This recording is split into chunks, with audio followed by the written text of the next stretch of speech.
Es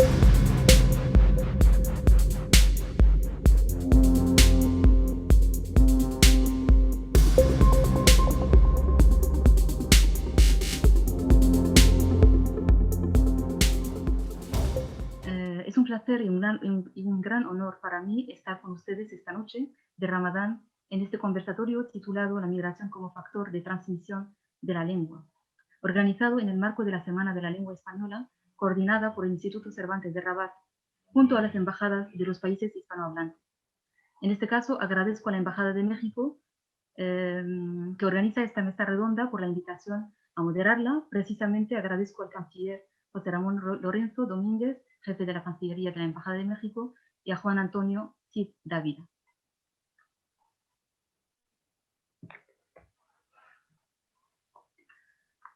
La lengua y las migraciones es un tema tan complejo que conviene abordarlo desde diferentes disciplinas, desde la lingüística, la sociolingüística, la psicología social, la sociología, las ciencias de la educación, entre otras, o incluso desde la disciplina denominada por Klaus Timmermann y Laura Morgenthaler, la lingüística de las migraciones, una subdisciplina diferente de la sociolingüística y que abarcaría todas las cuestiones derivadas de las relaciones entre lengua y migración.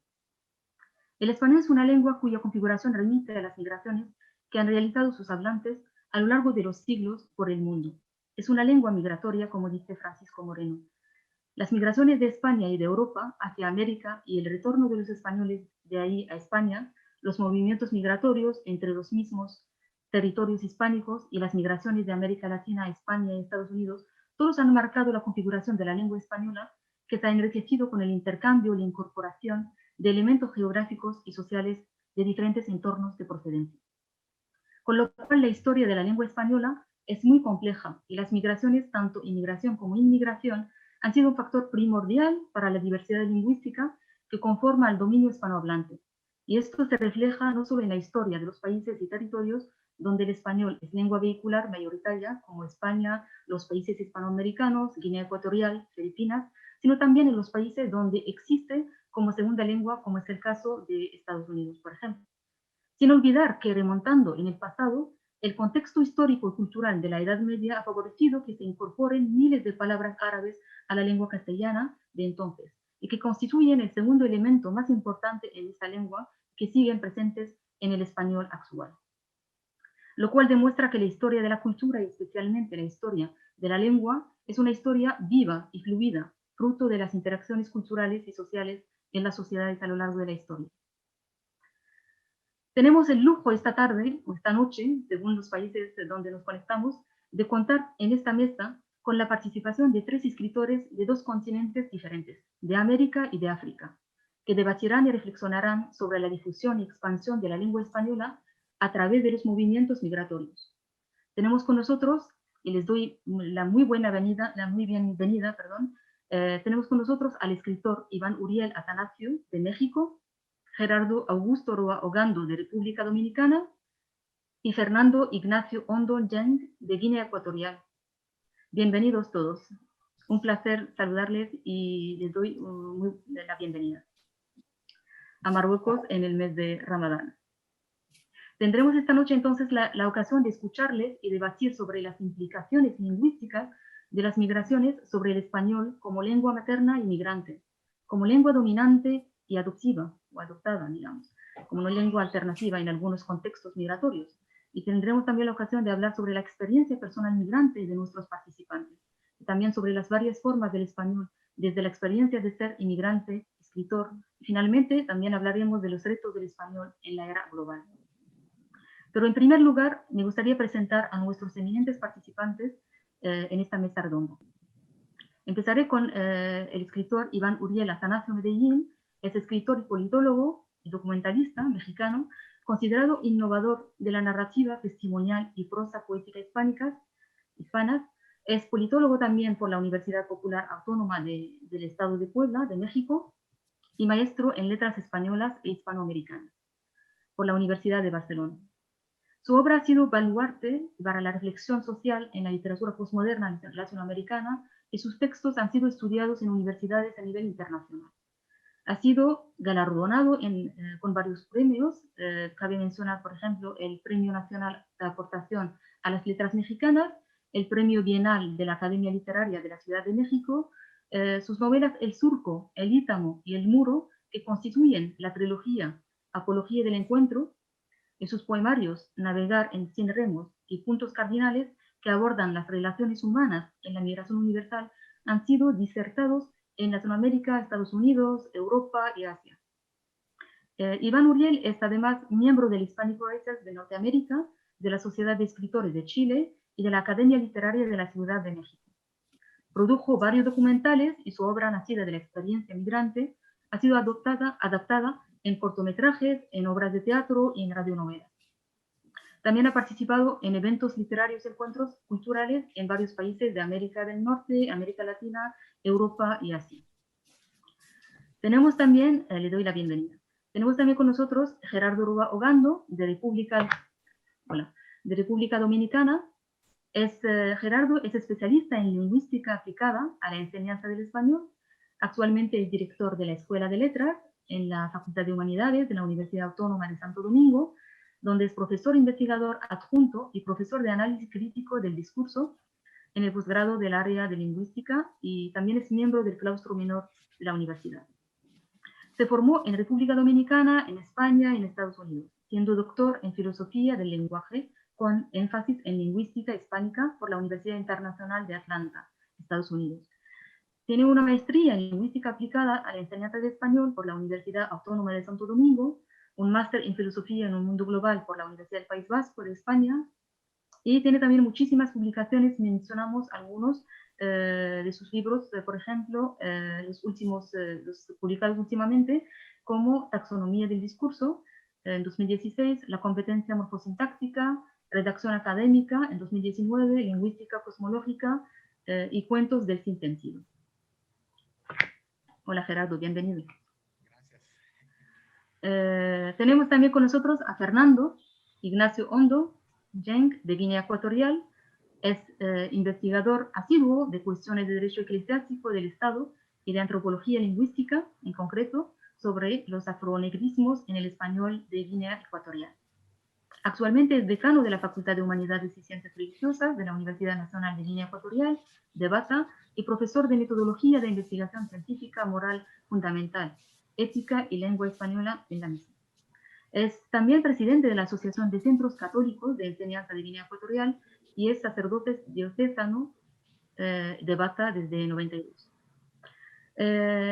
Fernando es doctor en Derecho Canónico por la Universidad de Navarra, en España, licenciado en Teología por la Facultad de Teología del Norte de España y diplomado universitario en Filosofía y Pedagogía. Ha publicado varias obras y varios artículos en diferentes revistas nacionales e internacionales y pronunció conferencias, ponencias y alocuciones en distintos foros nacionales e internacionales en España, Estados Unidos, Italia, Cuba y Argentina, entre otros, sobre el derecho canónico, sobre el derecho eclesiástico, sobre los afronegrismos en el español de Guinea Ecuatorial, entre otros temas, especialmente en foros y congresos de la Academia de Lengua Española en Estados Unidos y Argentina. También fue galardonado por la Academia Norteamericana de Lengua Española. Bienvenidos, bienvenidos los tres participantes. Es un placer saludarles. Gracias. Gracias. Hola. Bueno. Entonces, empezaré con una primera pregunta a la cual me gustaría que contesten cada uno, y luego ya empezaremos con un turno, digamos, de conversatorio más abierto, con conversación más sucesiva. Sabemos que el interés de la interacción de los inmigrantes en las sociedades de recepción, desde su dimensión de la integración laboral, sabemos que hay interés, digamos, de la interacción de los inmigrantes en las sociedades de recepción, desde su dimensión de integración laboral, educativa y social, es muy importante. Pero también es igual de importante la intensidad y la extensión de los movimientos migratorios en el dominio hispánico desde su perspectiva lingüística, estudiando la variación lingüística desde los planos histórico y sociolingüístico. Y esto ha sido objeto de estudio de lingüistas del español, de la historia de la lengua, vinculada a las migraciones. En este sentido, la primera pregunta que me gustaría lanzar en este conversatorio de esta noche es: ¿cuáles son las consecuencias de las migraciones y sus implicaciones lingüísticas, especialmente en el caso del español como lengua? ¿Quién? ¿Gerardo? Quien quiera. Quien quiera. ¿Fernando? Ok. ¿Fernando? ¿Vale? ¿Vale, Fernando? Decir en primer lugar que la temática de la migración y lengua española, sobre todo en nuestro contexto sociocultural, tiene que ver sobre todo con la importancia idiomática del español. Quiero hacer una primera salvedad. La primera salvedad es que el español en Guinea Ecuatorial es precisamente fruto de la migración. En este sentido, quiero decir que Guinea Ecuatorial, nuestro país, desde 1777, sus contactos con la soberanía española y la expansión misionera crean una simbiosis cultural en la que el español juega un papel importante. Y al ser, sobre todo, un país, el único de habla hispana en África, su situación geográfica con países de influencia lingüística francófona, anglófona, lo cual hace de Guinea un país netamente migratorio y sobre todo en la temática de la importancia de este idioma español que para todos los propios y extraños, tiene una atracción importante. En este sentido, puede resaltar que nuestra situación particular y sobre todo la creación de una institución lingüística de estas características en Guinea favorece esta simbiosis. Nosotros aquí nos definimos como afro-hispano-bantúes, lo cual también atrae en lo que es la migración lingüística. Gracias. Iván.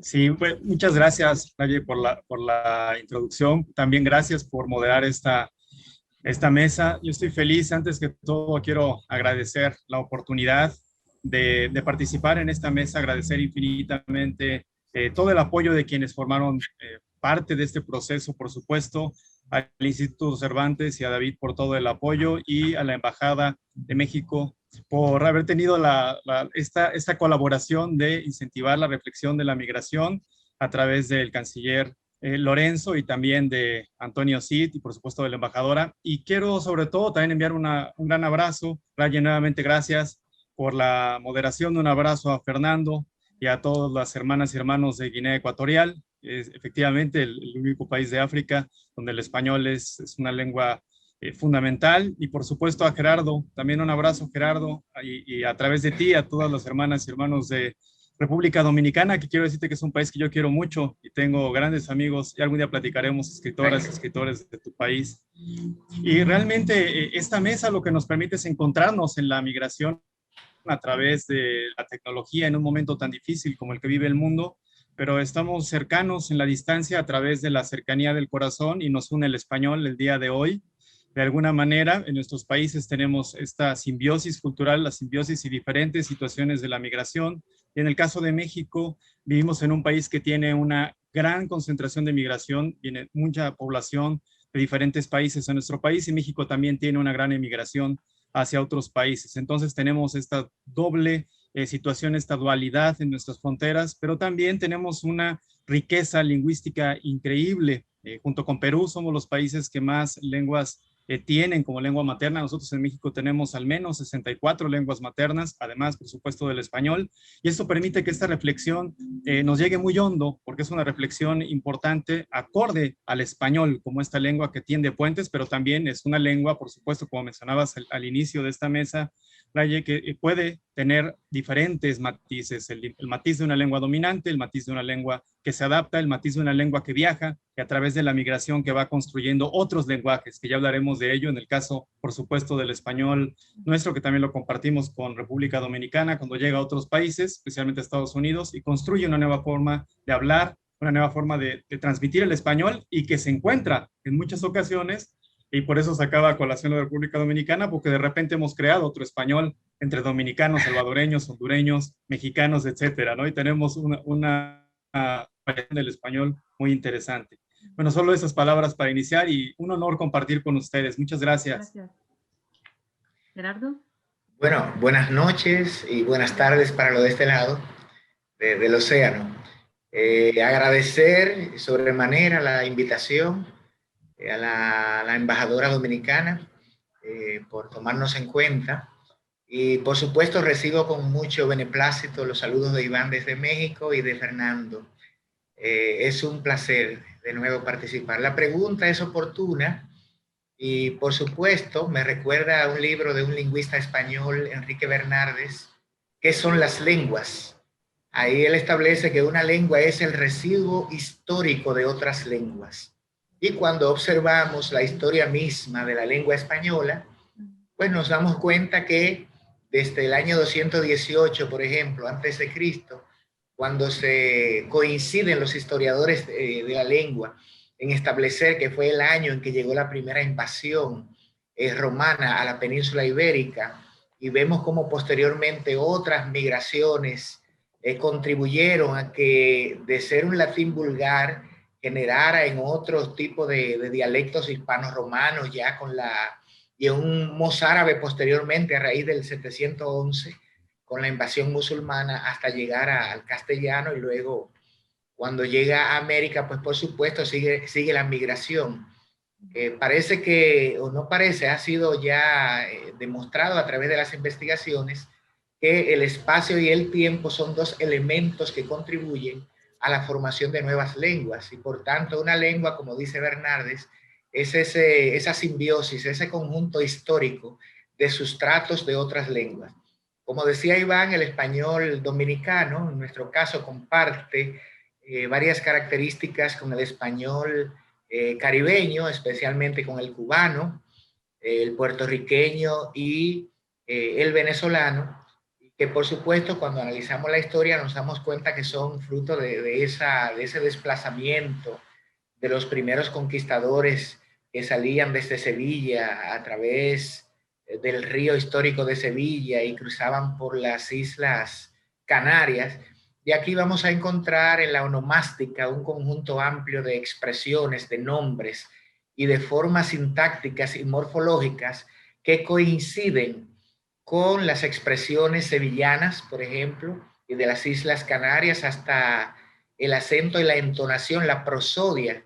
En algunos casos es muy similar a la de las Islas Canarias. Por supuesto, ninguna lengua, ningún dialecto, en nuestro caso, la porción que nos corresponde de ese diasistema, que es el español dominicano, pero no es homogéneo. Tenemos variedades y esas variedades también responden a la inmigración. Y por supuesto, la pregunta tiene mucho sentido, y es que sin la inmigración es casi imposible concebir una nueva lengua. Gracias, gracias Gerardo. Gracias, la verdad es que Gerardo. todos coincidimos en que, como ha dicho Gerardo, que el español es una lengua que tiene sustrato de varias lenguas, o sea, desde aquel latín vulgar que se ha ido alimentando de todas las lenguas de las comunidades donde se ha ido hablando esta lengua. Entonces, ¿qué características precisas, ¿no?, concretas han marcado el español en estas interacciones de los inmigrantes en las sociedades de recepción, y qué características tiene esta integración sociolingüística que ha tenido el español en su dimensión lingüística y comunicativa? Ha mencionado Gerardo algunos elementos en relación con el parecido con el español de Canarias. ¿Pueden mencionar algunas características más que han marcado el español en en estas interacciones que ha tenido? Sí, En primer realmente. lugar, Perdón, Fernando, adelante. Vale. Iván, adelante, adelante. No, Como Fernando, rompí, adelante. empecé primero. No, adelante, Fernando, Muy bien, arráncate, como Fernando, decimos en venga. México. Pues nosotros podemos decir que el español en nuestro contexto tiene características en este sentido de una lengua, como hemos dicho, precisamente migratoria. Las características propiamente del español de Guinea Ecuatorial, no, una de las primeras es que es un español donde recibimos influencias de la península ibérica, influencias de América Latina y también de nuestras lenguas autóctonas. En Guinea Ecuatorial es un pequeño país de casi 1 millón de habitantes y con tribus diferentes. Y el español para nosotros es la lengua que nos une. Aparte de ser lengua oficial de Guinea Ecuatorial, también tiene la característica de una lengua que nos define como un pueblo. La cohesión, una de las características es la cohesión social. A través del español, todos los ecuatoguineanos nos sentimos de un mismo pueblo, pese a nuestras lenguas que llamamos vernáculas. Esta característica de unidad es importante. También podemos señalar que el español de Guinea tiene su propia característica. Nosotros, como lo he dicho antes, nos definimos como africanos, nos definimos como hispanos y nos definimos como bantúes. El concepto bantú, que viene a formar parte de nuestra especificidad, es que en lo que son las lenguas nuestras africanas, estamos insertos en un contexto global de más de 8 países en África que tenemos la misma cultura, aún unidos por la cultura. Los estudiosos de la historia de África sabemos que la conferencia después de la Segunda Guerra Mundial en 1900, nuestro territorio fue dividido por las potencias, por la migración, las otras potencias que asumieron nuestra realidad. Y una de las características es, repito, la simbiosis cultural dentro de la especificidad nuestra. Iván, muchas gracias, Fernando. Sí, gracias, Fernando. Como menciona Fernando, un contexto que para nosotros es muy importante, y regresando a las lenguas originarias que tenemos en México y que también son fruto de distintas migraciones, es muy importante señalar la migración que existe dentro de un país, o los países que se han conformado en los últimos 200 años, especialmente en América Latina. No solamente es la migración hacia otro país o hacia un país con una lengua que no sea en este caso, sino las migraciones, las pequeñas migraciones al interior de nuestros propios países, que van definiendo este español que nos unifica de alguna manera a cada uno de los países por acentos y demás. Y que desde mi perspectiva o de la experiencia que tengo como escritor al vivir la experiencia migrante, ha sido definitiva. Es decir, en México y en gran parte de América Latina, nuestro español se va consolidando y se va construyendo a través de lo que yo denomino cosmovisión. Esta cosmovisión de saberes, esta cosmovisión de tradiciones, de ver la noche y el día, de ver la vida y la muerte. Y cada una de nuestras comunidades tiene una distinta forma de percibir la vida misma, y con base a la definición no solamente del concepto de vida y de las cosas, que sería lo más inmediato, o de las acciones, al definir la lengua, nos vamos encontrando a través de la acepción de la vida misma. Y es ahí donde yo considero que tenemos las distintas equivalencias en el lenguaje, más allá del acento. Porque podemos ver, por supuesto, el acento que tenemos en México y Centroamérica, el acento que se tiene en Sudamérica, en la parte norte de Sudamérica, en la parte sur de Sudamérica, y encontramos, por supuesto, algunas, no solamente definiciones de la lengua, sino también podemos encontrar el significado semántico de la misma. Pero para mí un punto crucial de la transformación, de la simbiosis y, por supuesto, de la transformación del lenguaje a través de la migración, es la cosmovisión que tenemos de la vida vida a través del español. Y creo que esa es una reflexión para mí muy, muy interesante que he hecho con el Cervantes. En algunas otras series lo hemos hecho y es el pensamiento de la vida a través del español, cómo el español nos permite encontrarnos en toda la pluralidad del vocabulario, de las palabras de nuestro origen como lengua romance y lengua latina, al encuentro con nuestra lengua originaria. Y en este caso, por supuesto, tenemos aquí estos casos. Y rescatar que la riqueza de esta mesa para mí habita en ello. Somos 5 países en este momento reunidos aquí. Está España, por supuesto, Marruecos, que es nuestra sede en este momento que nos está recibiendo. Tenemos República Dominicana, donde el español llega por primera vez prácticamente al continente. Y tenemos a Guinea Ecuatorial, ¿no? Entonces, y México, que es el país que más hispanohablantes tiene. Reunidos, ¿no? De alguna manera esto nos permite hacer esta reflexión desde la forma en la que nosotros hemos recibido el lenguaje, desde nuestras propias lenguas originarias, y encontramos en el español esta lengua que nos puede permitir los puentes para encontrarnos. Muy bien, muchas gracias. Coincidís todos en esta cosmovisión de saberes que lleva la lengua en sí. La República Dominicana es una isla, bueno, una media isla, porque está compartida por la República de Haití. Y, por supuesto, el idioma de la República de los haitianos es el criollo haitiano. Nosotros tenemos aquí en el país alrededor de 3 millones, se calcula, en el último censo de haitianos, pero también hay un transitar constante en esa búsqueda de trabajo.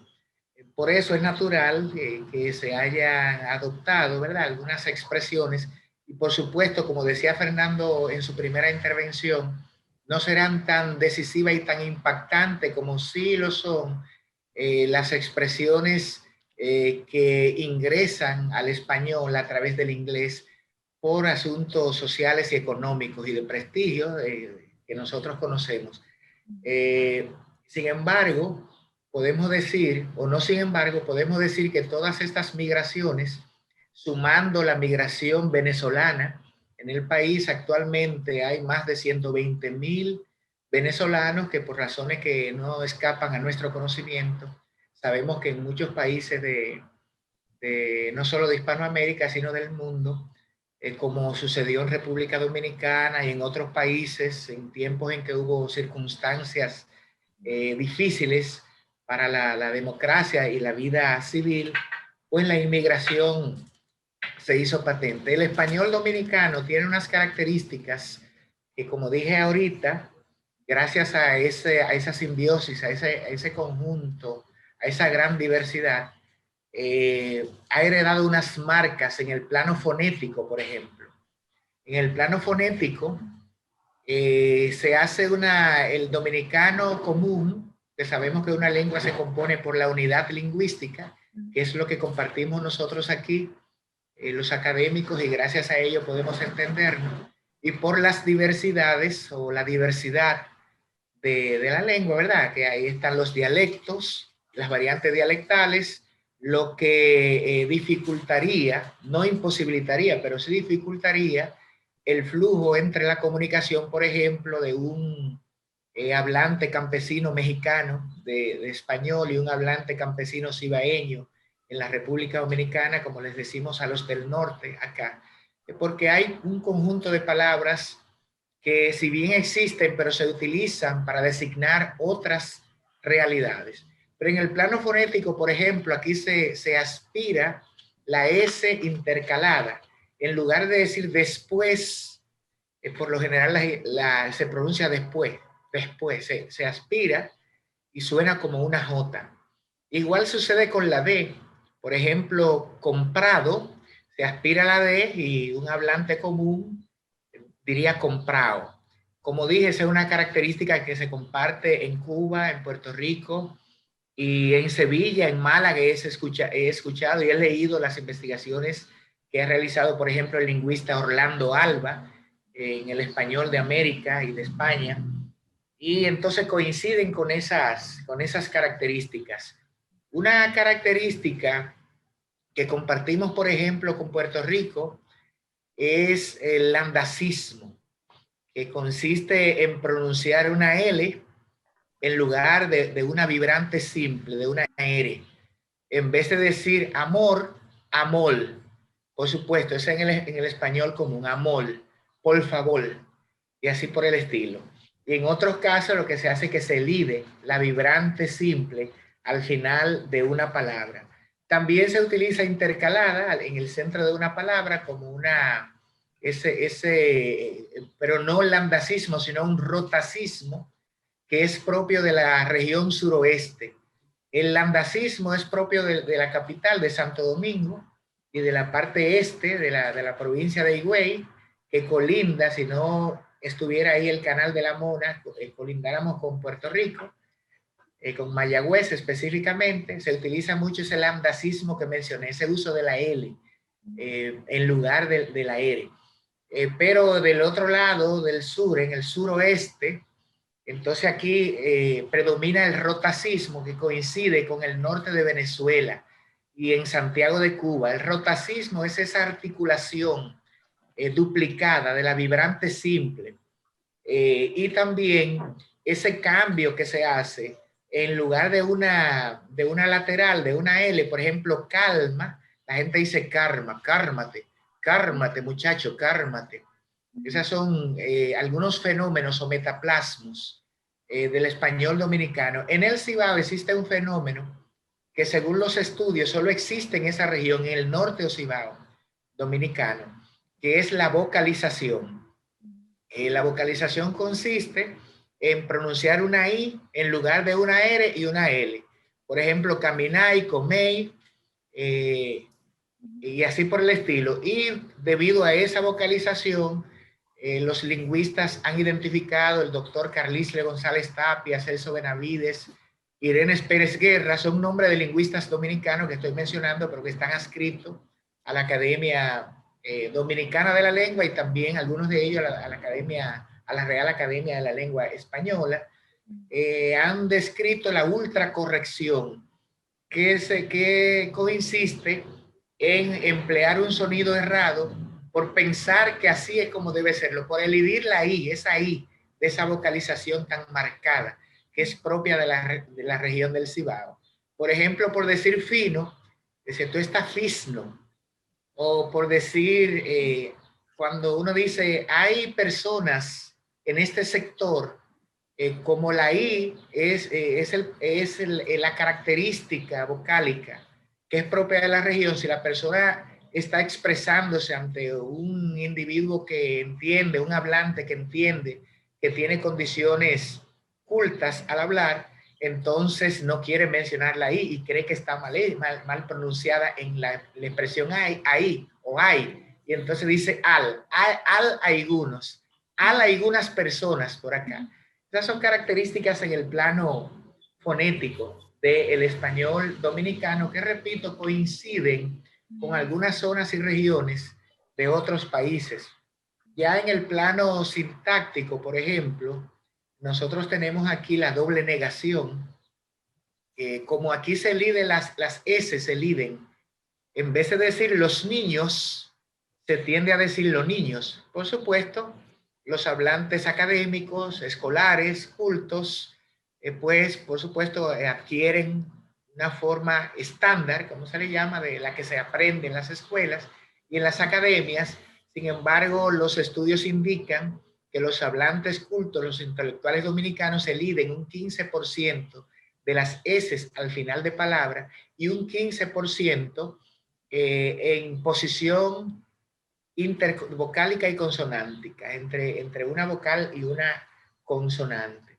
Entonces, como se da ese fenómeno, cuando uno dice nosotros vamos, nos vamos, nos iremos, entonces como aquí en el español dominicano se dice no iremos, no iremos. Y para identificar si es negativa, no iremos, no, no iremos, no, es la doble negación. No iremos, no. Habría que verlo en el contexto para comprender esa tonalidad, esa prosodia y poder introducirse dentro de ese contexto.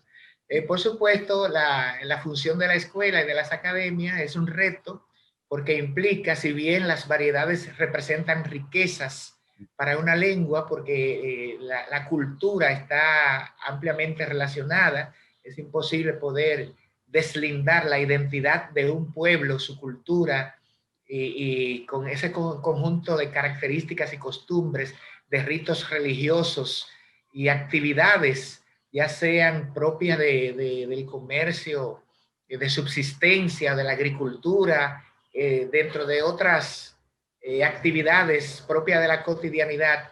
Es casi imposible poder desvincular el estudio de la lengua de esas realidades. El papel de entonces nuestro como profesores, como académicos, está en eso, en crear condiciones favorables para que los hablantes, especialmente los estudiantes, puedan apropiarse de los usos estándares, siempre cuidando la dignidad de usos lingüísticos de nuestra lengua, del español, que es lo que nos une, como ya había dicho tanto Iván como Fernando. Muy bien, muchas gracias, Gerardo. La verdad, muy curiosas la diversidad y la variedad lingüística del español de República Dominicana. Algunas características que la verdad desconocía y me parece muy, muy curioso. Muchas gracias. ¿Quería añadir algo, Fernando? Sí, quisiera añadir y felicitar ante todo este análisis exhaustivo del lingüista Gerardo, también de Iván. Algunas características del español de Guinea Ecuatorial, las genéricas, es que Guinea, al ser un país, el único que digamos, no tiene este fenómeno de rodearse con países hispanoparlantes como lo son los países de América Latina, como lo ha dicho Gerardo, que tienen características comunes. En Guinea Ecuatorial se ha mantenido siempre el español, mayormente el español, el acento peninsular. De hecho, el guineano, cuando está fuera de Guinea y se encuentra con otros hispanoparlantes, a veces su acento se confunde con el acento peninsular, en principio, ¿no? Por no haber recibido otras influencias de países cercanos, como lo podemos decir, el ejemplo de muchos países de América Latina. Sin embargo, nosotros, Guinea está compuesto de una parte insular y otra parte continental. Dentro de Guinea también hay estas variedades lingüísticas. Por ejemplo, los isleños, la tribu mayoritaria de la isla donde está la capital nuestra, Malabo, suelen tener, cuando pronuncian, el tema de la R, por ejemplo, el decir regir, o esta pronunciación no es nítida dentro de la variedad lingüística y sobre todo de lo que es la pronunciación.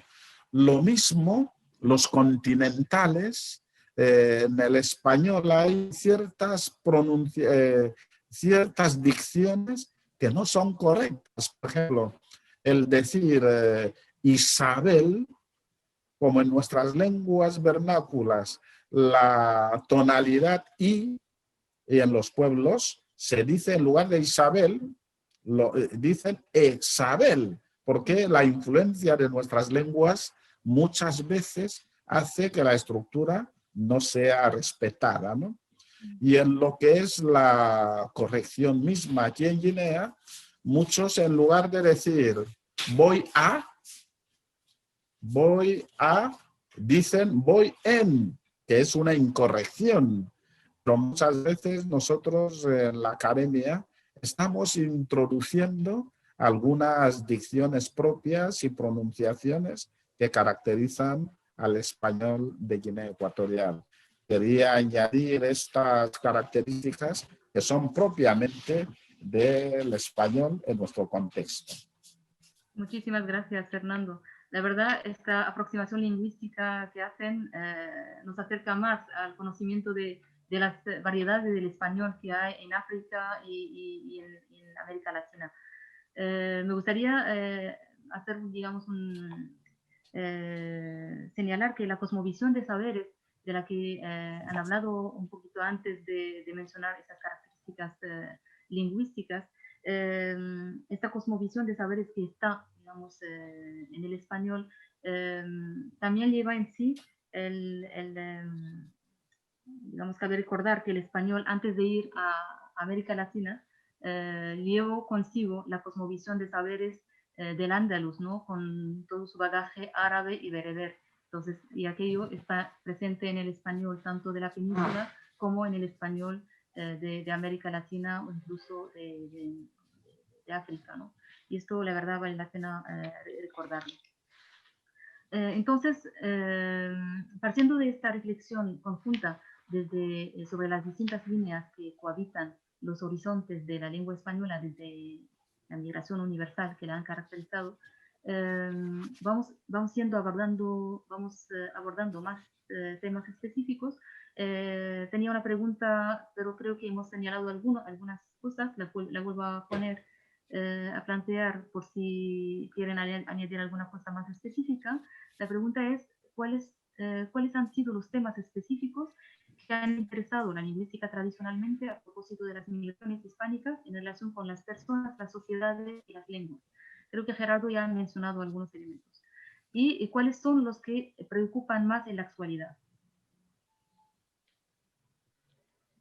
Bueno, a mí me parece que es sumamente interesante la perspectiva lingüística y lo voy a hacer ahora a partir de esta parte de las intervenciones. Voy a hablar como escritor en ese sentido, desde la creación literaria. Es decir, para mí y en México es muy importante, teniendo tanta riqueza, por supuesto somos un país que tiene más de 100 millones de habitantes, tenemos 30 millones de habitantes fuera de México, del territorio, de los cuales esos 30 millones conforman otro México también, con una variante lingüística sumamente, no solamente diversa, sino también rica, que va creando una nueva forma de comunicarse, una nueva forma de reflexionar esta cosmovisión de la que hemos hablado. Y desde la perspectiva literaria, esa es una faceta que para mí es muy importante que hemos tomado en México y en América Latina en general, desde la expresión del español en el arte. Es decir, y ahora voy a tomar el perfil para dejarlo a los lingüistas con el tema académico, para tomar esta forma en la cual se unen estos dos mundos, el mundo del estudio lingüístico y el mundo de la creación literaria y de la creación artística, especialmente en tres vetas que tienen, por supuesto, el idioma como una ancla fundamental. Es el cine, por supuesto, el cine latinoamericano o el cine hispanoamericano, en el cual nos podemos no solamente compartir la parte social que mencionas, sino también los contextos, el entorno de los diferentes países y esta forma de expresión de la vida, de la muerte, de la esperanza, que son temas recurrentes en los hispanohablantes, por supuesto, la religiosidad, la espiritualidad y la conexión de la trascendencia misma del espíritu desde la vida, desde la tierra, que es otro elemento fundamental del español, el apego a la tierra, el apego a los elementos. A través de la riqueza cinematográfica es muy importante y el idioma es el gran estandarte y lo hemos visto no solamente en el mundo, en todos los festivales de cine, como el español ha tenido una fuerza que había tenido en los años 40, 50, quizás 60, y ahora lo ha retomado especialmente en este siglo. Creo que el cine se ha convertido sin duda en la bandera, como lo fue la literatura en los años 60, con el boom latinoamericano, por supuesto, que fue todo un fenómeno editorial y también creativo. El cine es ahora la gran bandera del español en cuanto a la forma en la que podemos replicar los mensajes y también los distintos acentos. Podemos ver una película chilena con el acento chileno, una película venezolana, peruana, una película cubana o también mexicana, por supuesto, y dentro de las películas mexicanas con diferente variante, es decir, una película que tienes personajes en el norte de México, en el centro, en el sureste, y que tenemos una forma de hablar con el acento distinta. Y desde la literatura es crear estos personajes con su propio acento, que en el caso muy particular es lo que he abocado en mi trabajo literario, en que cada uno de los personajes tenga una forma de hablar del lugar al que pertenece y que pueda unir la cosmovisión con otro país de habla hispana. Es decir, que podamos desde la creación literaria compartir un mensaje que pueda ser universal. Y desde esa reflexión, reflexionar la migración universal, es decir, el sentir, el desapego, la apropiación, el romper el alma cuando se migra por distintas razones. Por supuesto, se migra por dolor, se migra por desesperación, pero también se migra por sueños, por anhelos, por ilusiones. Todos los sentimientos están vertidos en la lengua y el español es la que nos permite encontrarnos entre los distintos dialectos de nuestra propia América Latina o de nuestra propia hispanidad, para encontrarnos en la posibilidad de poderlos compartir. Y es lo que me ha tocado a mí vivir como migrante y también como escritor. Cuando de repente la forma en la que puedo comunicar con alguien que no es de mi país, quizá no sea el español, sino la forma de concebir el entorno que nos rodea, lo que nos une, qué nos une en la migración. Es ese viaje, y ese viaje es el que nosotros tenemos ahora a través de la lengua, y ese gran reto en este milenio de la lengua, especialmente en el español, el que podamos generar todas las disciplinas del conocimiento desde nuestra propia lengua y tener ese liderazgo en el sentido de reflexionar, pensar, amar, sentir en español. Esa es lo dejo en la mesa desde la perspectiva literaria. Muchas gracias. Volveremos con más detalles al ámbito literario. Le dedicaremos ahí una buena parte para hablar de sus obras, porque son, digamos, tienen un telón de fondos el tema de la migración, precisamente. ¿Quieren añadir algo sobre este aspecto? ¿Esta pregunta, Gerardo? ¿Vale? Bueno, para continuar, algunas de las características del español, ¿verdad?, que pudieran representar amenaza, atendiendo a tu pregunta. Nosotros acá hemos heredado, como otros países latinoamericanos, de Estados Unidos del inglés, por las diferentes invasiones que hemos tenido. Por ejemplo, en 1916, que fue la primera ocupación norteamericana, esto supuso la colocación de un gobierno norteamericano y, por supuesto, ahí se creó el Consejo Nacional de Educación, que con muchas modificaciones, pero es la misma estructura que existe a la sazón. Se introdujeron expresiones que de ser inglesa fueron españolizándose en el uso de los hablantes, como es, por ejemplo, la expresión pariguayo. Es una expresión muy propia del dominicano. Este es un pariguayo, alguien que no hace nada. En el contexto, por ejemplo, del enamoramiento, es una persona que le gusta a una muchacha, o viceversa, una muchacha que le gusta a un muchacho, pero es tímido y no sabe cómo llegarle, cómo dirigirse a ella. Entonces se dice, ese es un pariguayo, porque se decía que el Paris wash era el observador en la fiesta, el que no gozaba en la intervención norteamericana, el que se detenía solo a observar, mientras los otros se divertían. Hay otra expresión que es el manguk. El manguk es un plato dominicano que se hace a base de banana, decimos plátano aquí. Entonces ese plátano se hierve y se prepara con salami. Esa es parte de la parte gastronómica de la República Dominicana. También tiene unos orígenes en la primera intervención norteamericana. Como Iván mencionó el tema de películas y también de la literatura, es interesante mencionar algunos vocabularios por si nos toca alguna vez ver algunas películas o que están orientadas o que se han rodado utilizando el español dominicano o el español caribeño. Habrá algunas expresiones que posiblemente no entienda si no está relacionado con el español que se represente en la fílmica. Por ejemplo, allantoso en el plano léxico. Un allantoso es una persona que intenta impresionar a los demás. Tal vez esa expresión sí existe en Cuba, en Puerto Rico, pero es muy propia de la República Dominicana. Bonche, voy para un bonche, una diversión, una fiesta. Bufear, te voy a bufear. Eso es cuando alguien quiere engañar a alguien, hacerle creer que está muy relacionado con el allantoso, pero el allantoso es una expresión mucho más común, mucho más reciente. Calimete, yo creo que en México le dicen pitillo al calimete, creo que es en Venezuela.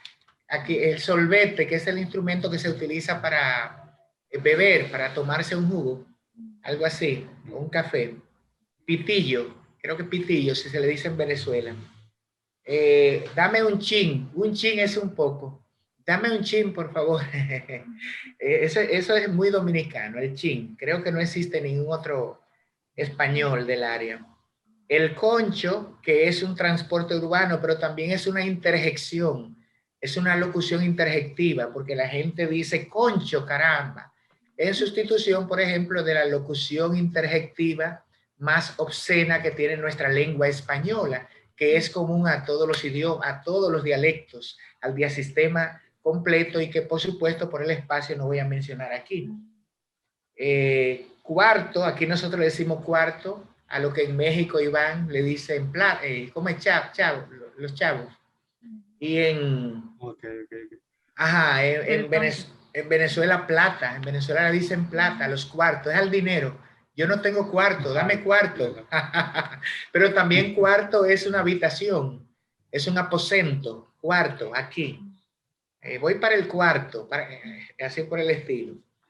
Entonces, en esta misma línea podemos encontrar infinitas, digamos, sustratos, ¿no? En el español. Por ejemplo, en el caso del árabe o de los arabismos, pues podemos encontrar miles de palabras. De hecho, tenemos el primer número de la revista del Instituto de Estudios Hispanolusos, al que pertenezco, de la Universidad de Mohammed V de Rabat.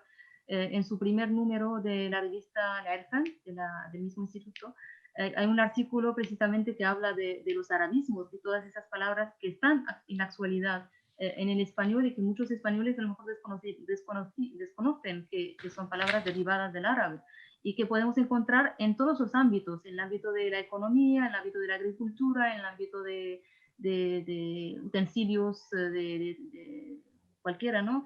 Y en ámbitos culturales también, o sea, arabismos que abarcan el idioma desde todos los ángulos, ¿no? De saberes. De hecho, por eso mencioné antes el tema de la cosmovisión de saberes, que está en la lengua, pero también está en los hábitos, no solamente en la lengua. Muy precisamente, sí, porque el árabe fue la cultura decisiva para que el español adquiriera, vamos a decir, su autonomía como lengua, su independencia, se separara primero del latín vulgar y luego de los dialectos. Fue el primero de los dialectos hispano-romanos en crear su escritura, fue el castellano. Y entonces, desde el 711 hasta el 1492, fueron muchos siglos, es superior al tiempo que duraron los romanos y superior al tiempo de los germanos, por ejemplo. Y entonces, por supuesto, hay un 70% de las palabras que provienen del árabe y por supuesto tienen muchas modificaciones. Y cuando llegamos aquí a América, pues nos vamos a encontrar con los africanismos que trajeron los españoles, con los esclavos, pero con los indígenas, esos pueblos indígenas que mencionaba Iván. Al principio en México eran más de 500 lenguas indígenas cuando llegaron.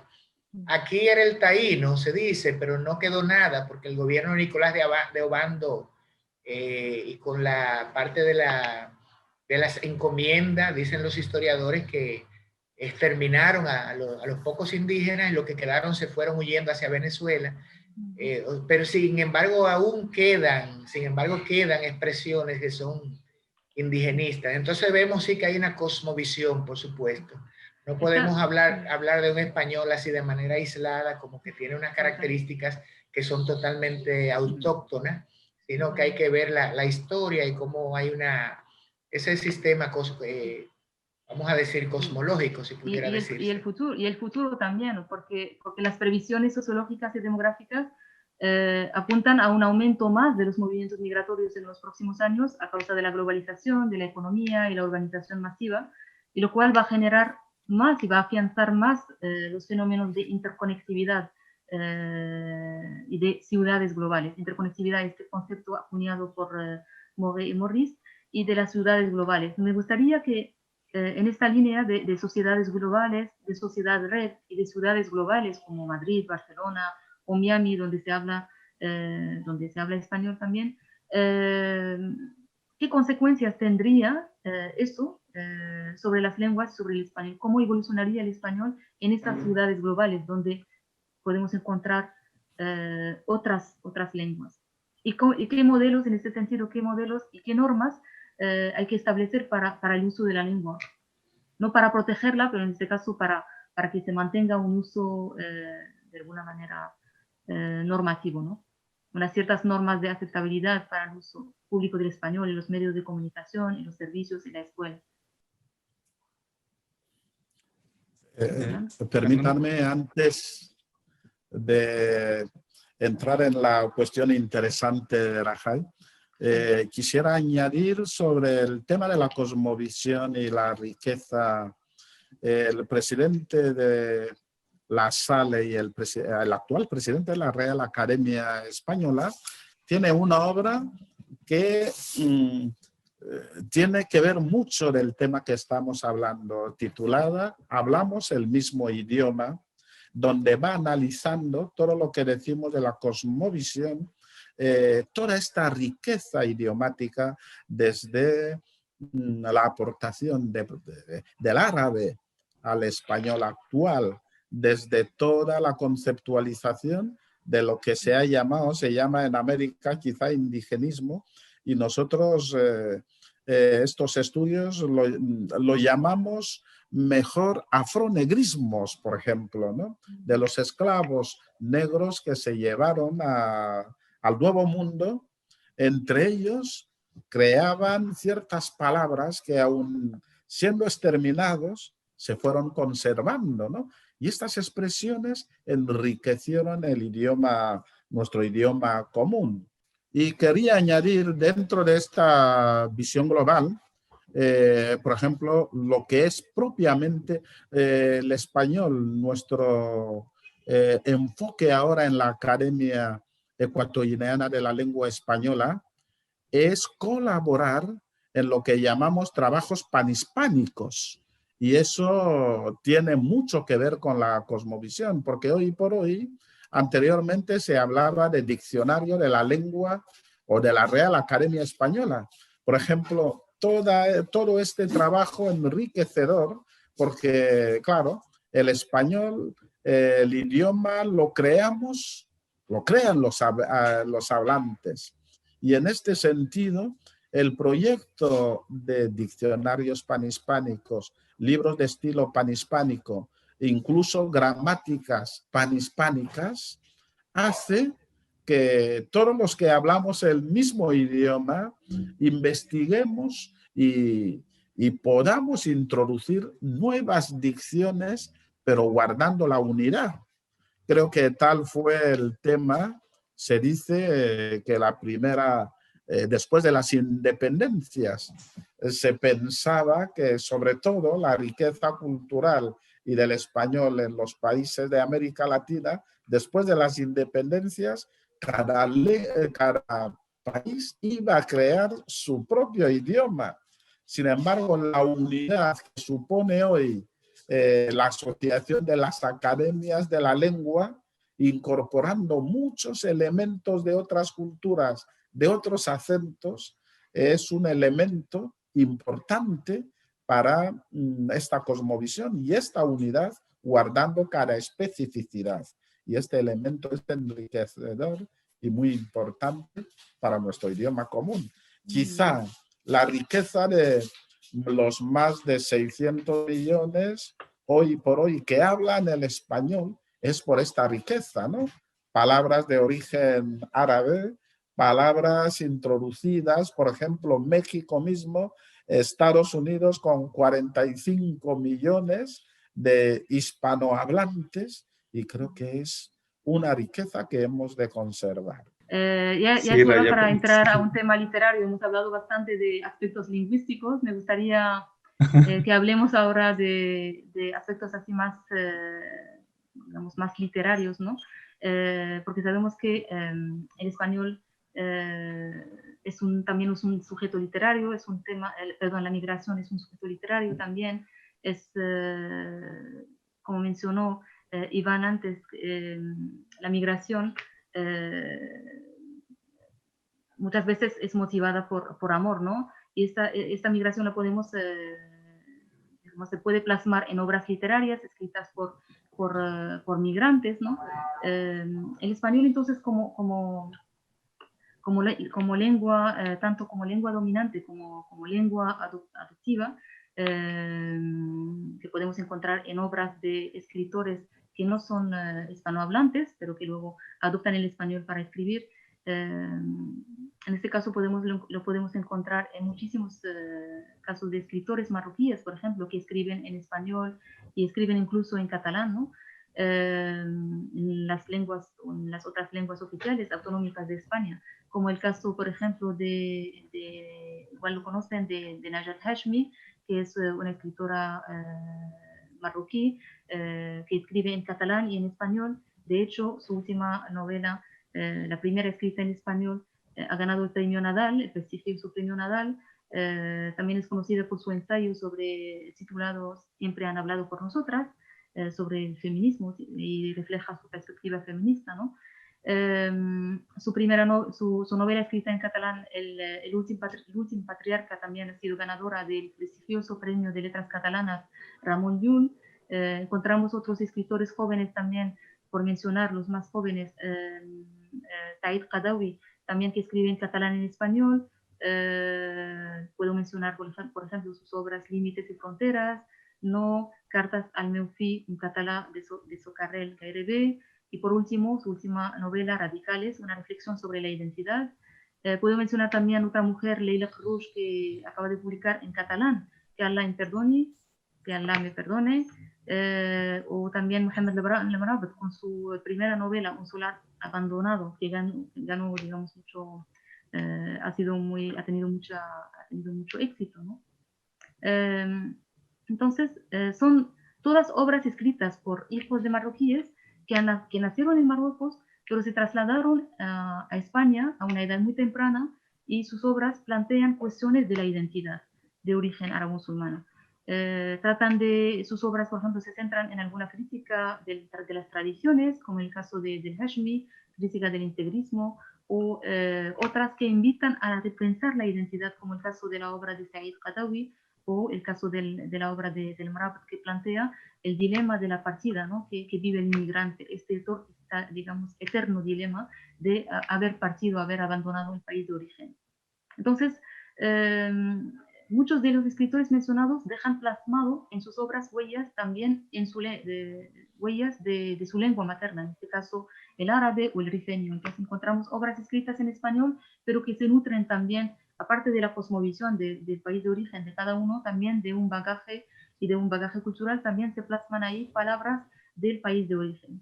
En este sentido, entonces, ¿qué nos pueden contar sobre sus propias experiencias personales migrantes, o de las varias formas del español desde la experiencia de un escritor migrante? En este caso, si quieren, podemos empezar por Iván, que nos puede contar sobre sus obras, los motivos y las inspiraciones y causas que hay detrás de su proyecto migratorio en literatura, que titula Trilogía Apología del Encuentro, una trilogía que abarca 3 obras, el Surco, el Ítamo y el Muro, que invitaría a los presentes a leer. La verdad, muy interesante por las reseñas que he leído, y me gustaría leerlas. Son todas obras que tienen en su telón de fondo el tema de la migración. De hecho, varias de estas obras están basadas en entrevistas con migrantes.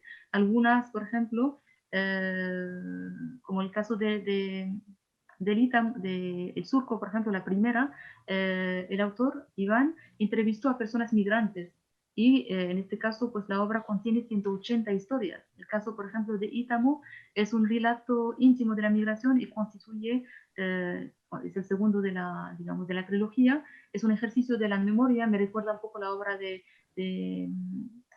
Mrabat, porque también remite al tema de este vacío que deja el abandono del país de origen, ¿no?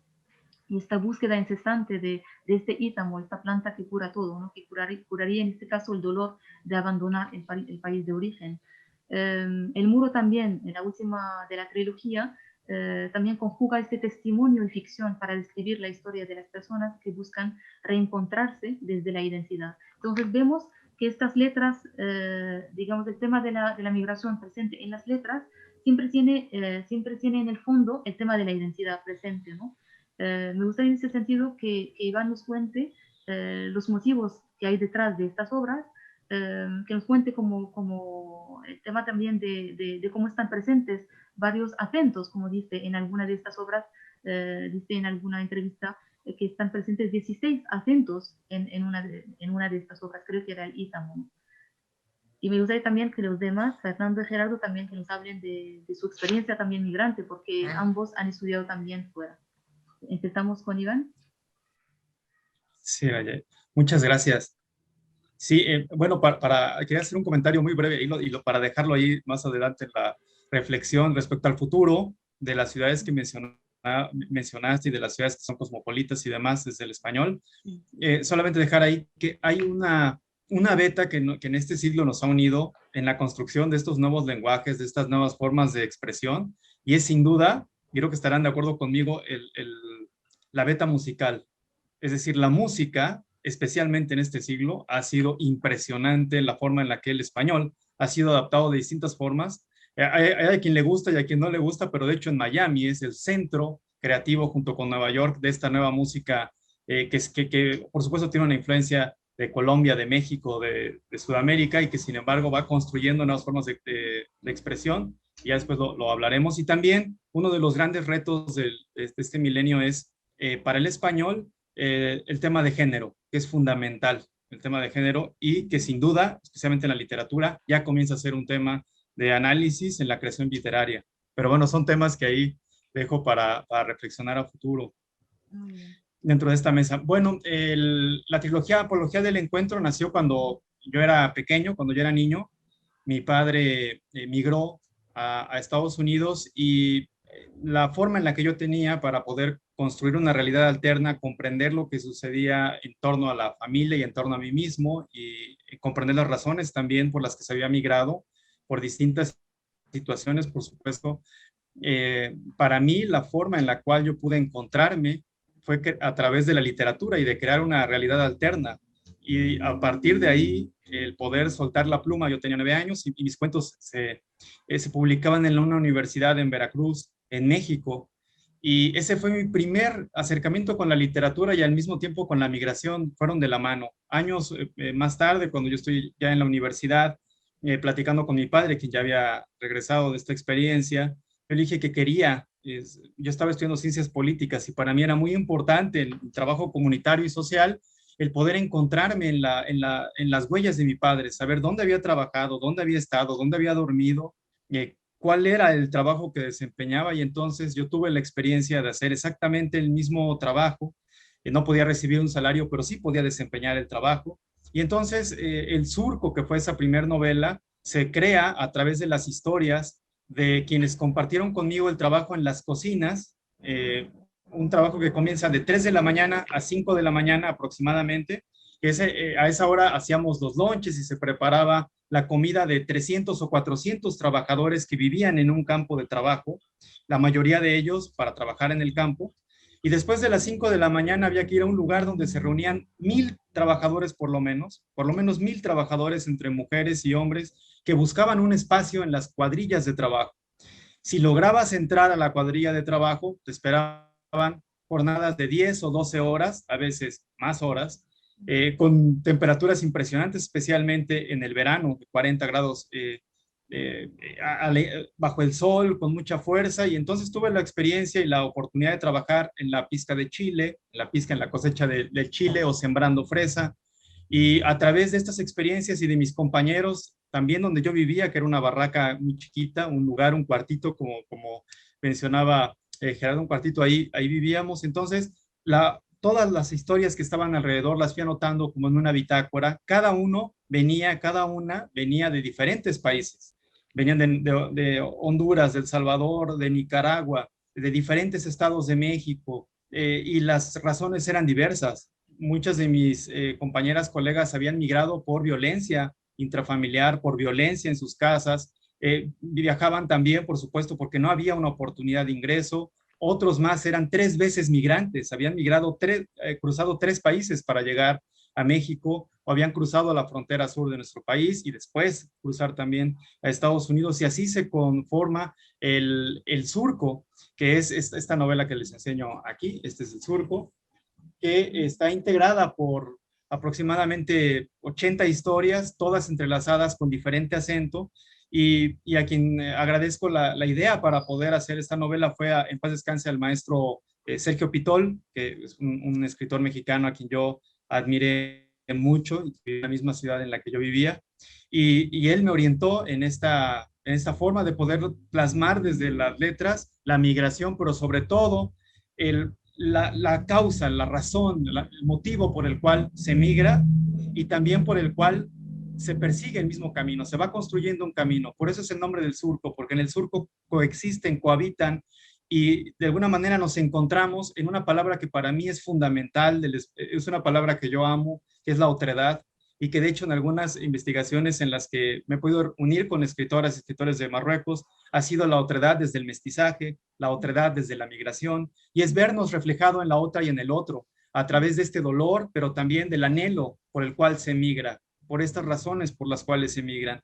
Y de todas las reflexiones de la migración universal nació la segunda parte, que es el ítamo, donde esta planta que cura todo es un llamado, por supuesto, espiritual, es un llamado religioso, desde las distintas formas de abrazar la fe, pero es una búsqueda interna para podernos encontrar, que se va a consumar en El Muro, que es esta novela. Por supuesto, El Muro es un tema que tuvimos y seguimos teniendo en México, muy profundo, muy doloroso, un tema de no solamente de edificar algo que divida, sino por supuesto que nos invita a romper esa barrera que no nos permite encontrarnos entre nosotros. Ese muro que es el silencio, ese muro que es la violencia, el muro que es la intolerancia. Y el llamado de esa novela es a encontrarnos, quizá esa planta que cura todo, esa planta de la que habla el Ítamo, desde los distintos cruces fronterizos del mundo, es romper las barreras que tenemos y encontrarnos en el amor que nos motiva, en la esperanza que tenemos, en la religión que nos impulsa, creamos o no creamos en un Dios, sino sobre todo en esa fuerza interior que nos lleva a encontrarnos en la otra y en el otro. Si rompemos esas barreras, podemos encontrarnos. Y uno de los elementos que tenemos para podernos encontrar desde ese puente es el idioma, es la lengua. Y por supuesto que la construcción de nuevas culturas, la construcción de un nuevo lenguaje a partir de la misma lengua es una de las grandes vías para podernos encontrar y para poder comunicarnos desde el corazón cuando se expresa. Ese es el mensaje de la obra que he querido compartir, de esta trilogía, y que esa planta que cura todo sea el podernos encontrar en las otras y en los otros desde el corazón a través de la lengua. Y no hay otra lengua más que el amor. Muy bien. Muchísimas gracias, Iván. La verdad nos has dado ganas de leer las obras. Muy bien. Gerardo y Fernando, ¿nos pueden contar algo sobre sus experiencias personales migrantes? Como he visto que han estado en Estados Unidos, en España, en otros países. Yo pudiera compartir sobre todo con esta experiencia de un estudiante fuera de su continente. En este sentido,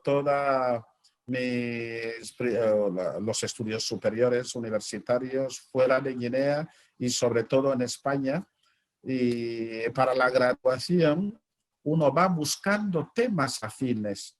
En este sentido, entender la literatura desde la investigación, desde un trabajo científico y desde un reconocimiento del ser personal.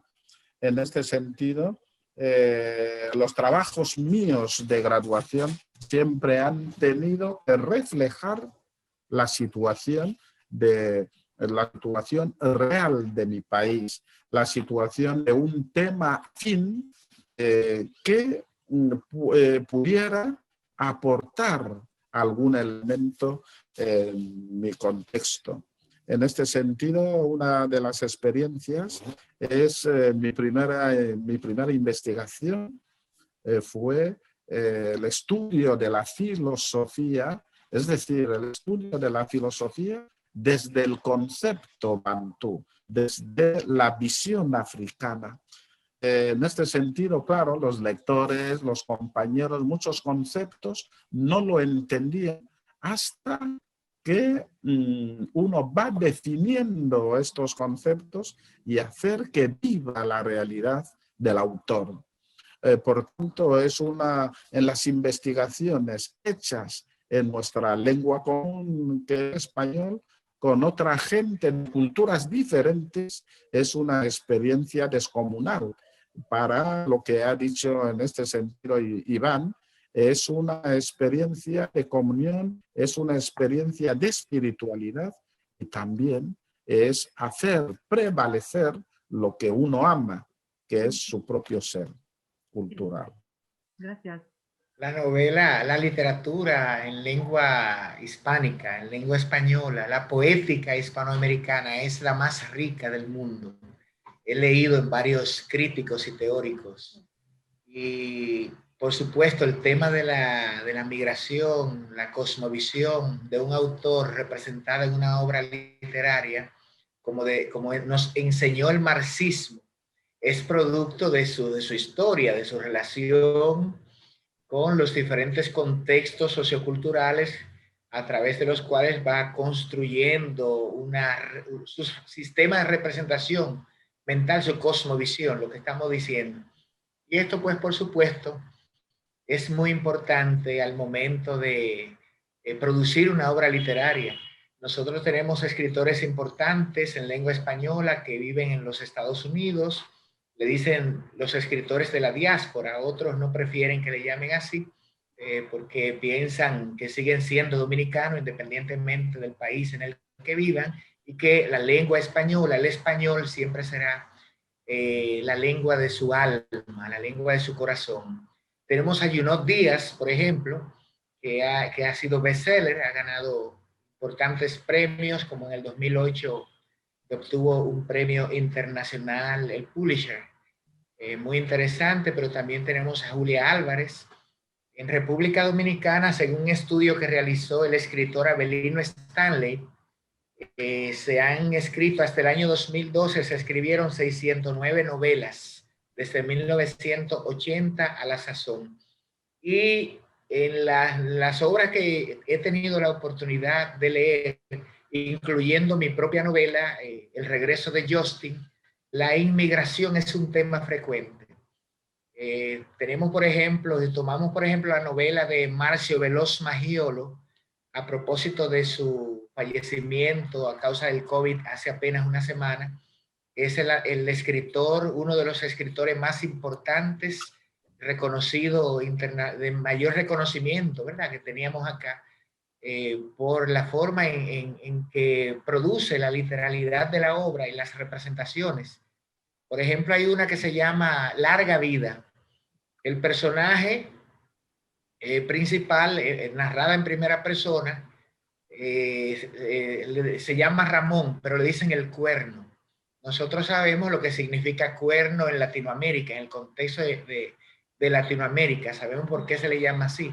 Pero es interesante ver cómo a raíz de un personaje que emigra desde Haití y atraviesa en aquellos años, en el contexto de la primera intervención norteamericana, en un periodo en que todavía los transportes, los medios de transporte eran muy remotos, no había automóviles todavía en el país, sino que la forma de locomoción era a través de caballo, de carruajes y cosas así, de dos ruedas.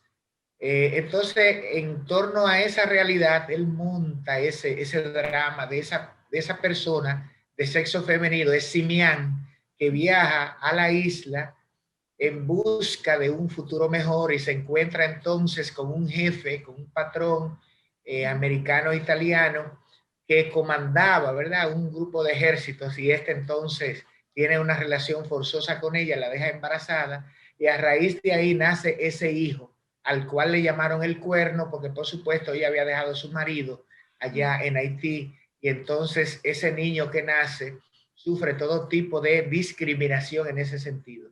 Y entonces se ve con la movilidad en la novela.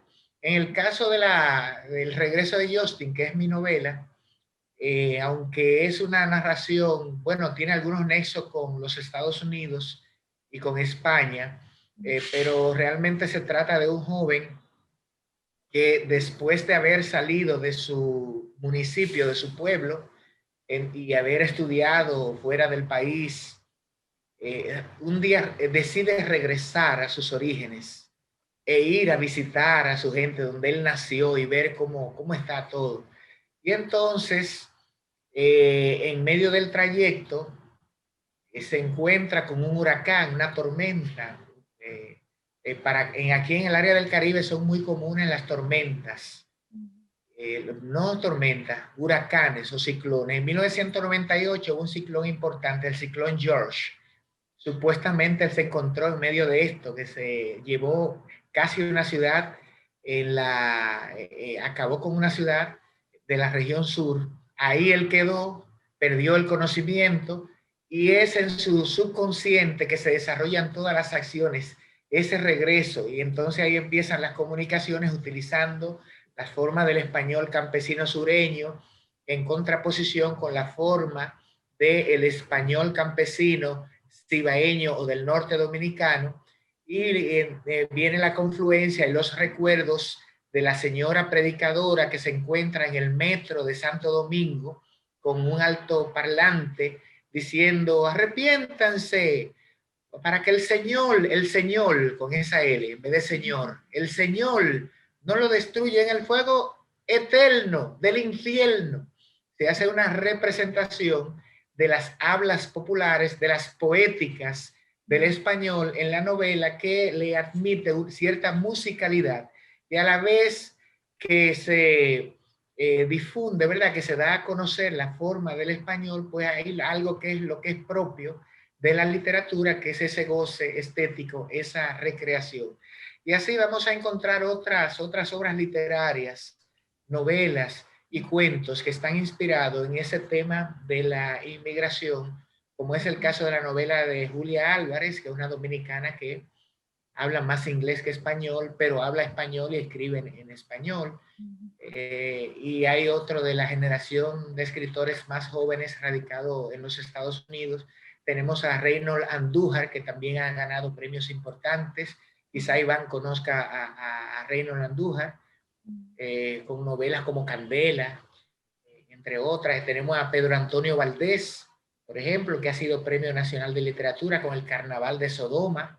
Pero también tenemos a Manuel Matos Moquete, que tiene una novela llamada Larga Vida, otra Los Amantes de Abril, La Avalancha. Todas esas novelas, Dile Adiós a la Época, todas esas novelas coinciden en que hay un personaje que emigra de un país a otro, de una región a otra. Entonces, en ese viaje hay una poética en su hablar y en el hablar de los personajes que lo identifica con la lengua hispana y en este caso con las diversidades que encontramos en cada uno de la lengua española que se habla en los diferentes países. Interesante, muy interesante. Precisamente la última pregunta, antes de pasar a las preguntas del público, va en esta línea de los retos del español en la actualidad, que serían en este caso los retos del español en la actualidad en esta era global, y cuál es su devenir tanto desde las letras migrantes como desde la enseñanza y transmisión de la lengua en el extranjero para los migrantes hispanos, en este caso la enseñanza y la transmisión de la lengua en el extranjero para los migrantes hispanos en Estados Unidos o en Canadá.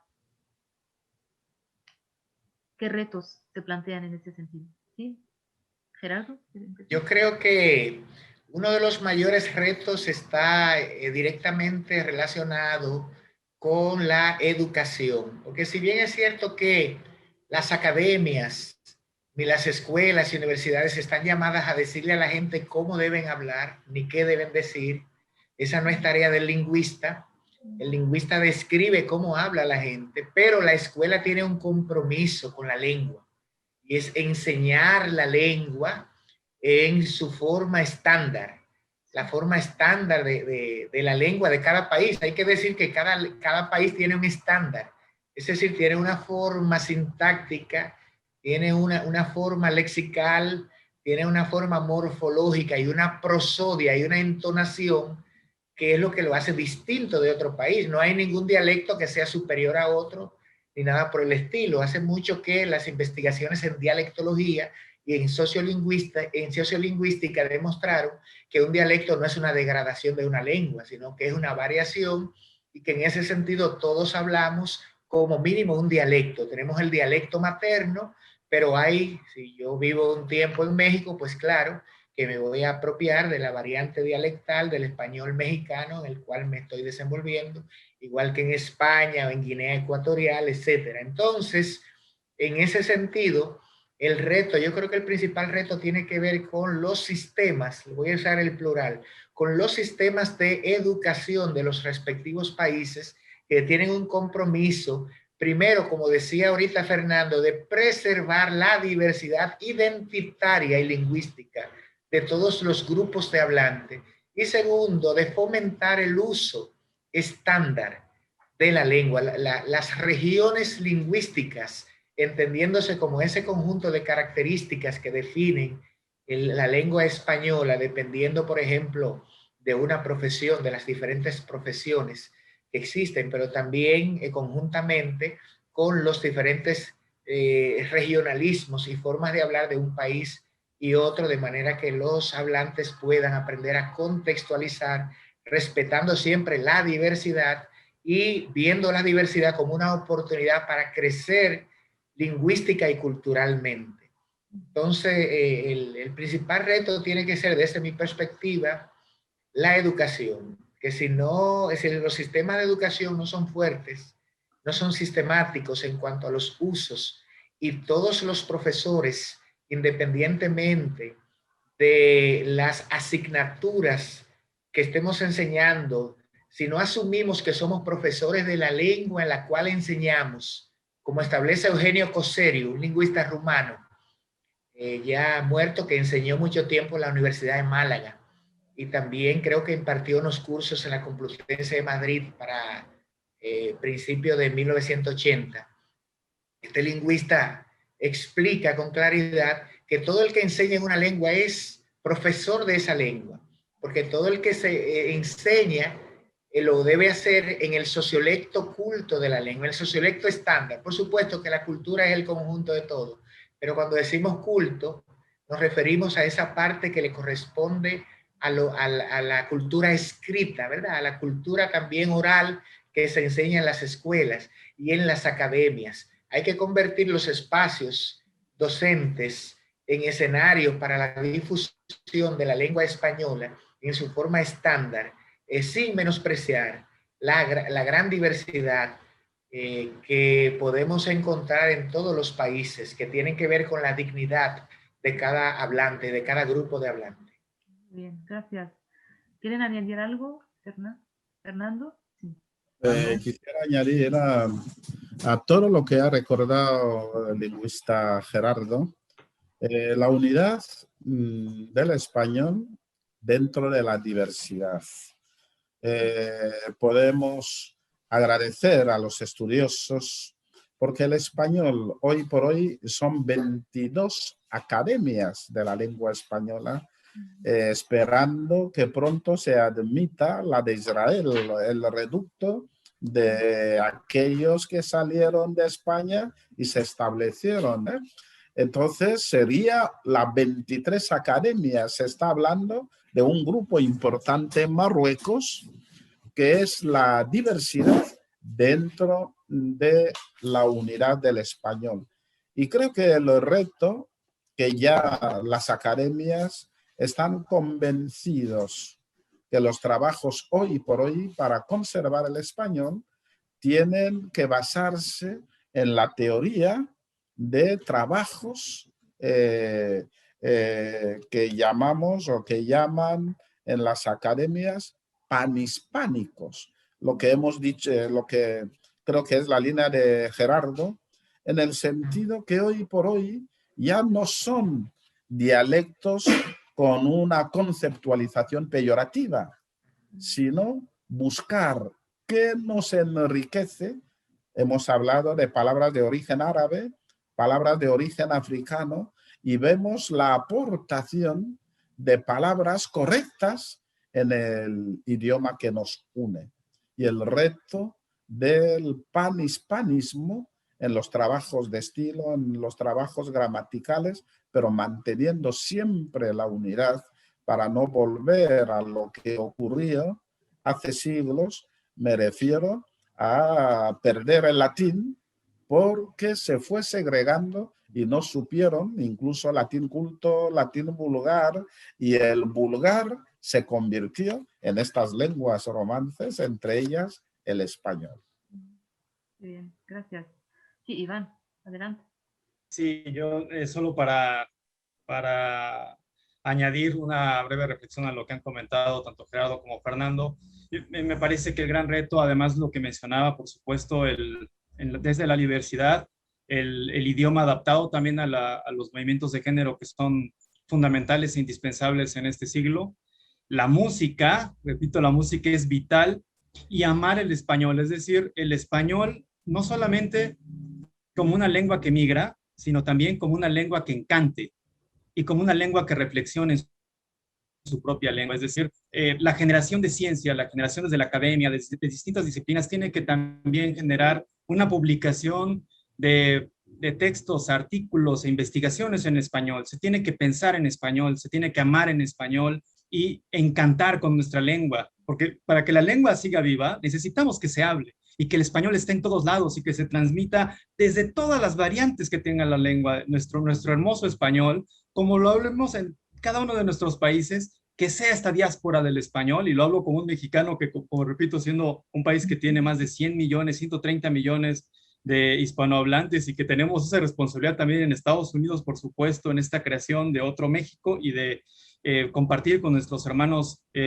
latinoamericanos desde nuestro idioma. Creo que ese es el gran reto, el preservar nuestro lenguaje, por supuesto, en su estricta, en la forma estricta del lenguaje, pero al mismo tiempo abrir toda la gama de posibilidades que tiene el español, encantar con el español, como menciono, y al mismo tiempo también el abrir el espacio a las nuevas formas de construcción lingüística que pueda tener el español en el futuro, preservando nuestra lengua. Y finalmente, el español, que ese es el tema crucial que menciona Gerardo y que también Fernando, desde la educación, es importante tener más alumnos que aprendan, digo alumnos y alumnas, pero más estudiantes de español en el mundo, que es una de las grandes labores que tiene el Instituto Cervantes, por supuesto.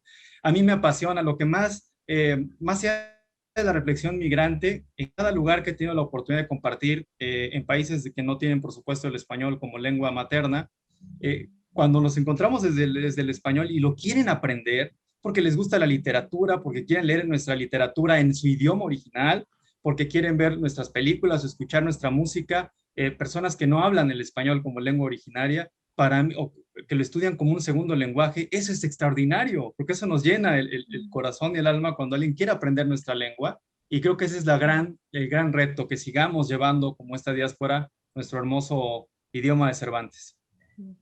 Este mismo entusiasmo de Iván, la verdad, me recuerda mi segundo viaje a España hace ya 26 años, en 94, y a raíz de un curso de verano que organiza la Embajada de España, la Consejería de Educación precisamente, y encontrarme en aquel curso con hablantes de español no nativos de todo el mundo, desde la India, desde China, Alemania, todos hablando español. O sea, lo que nos unía era el castellano, era el español. Entonces, en un curso de verano en Madrid, en un colegio mayor donde teníamos además la inmersión y la convivencia juntos, no solamente en las clases, sino en la vida cotidiana durante un mes.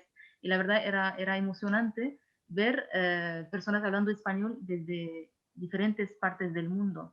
Y de hecho recuerdo que este entusiasmo de aprender español también está en Marruecos. De hecho, Marruecos es el país donde hay más institutos Cervantes, creo que en otras partes del mundo, y es una lengua muy, muy hablada. Aparte del francés y el árabe, el español cada vez está ganando mucho terreno.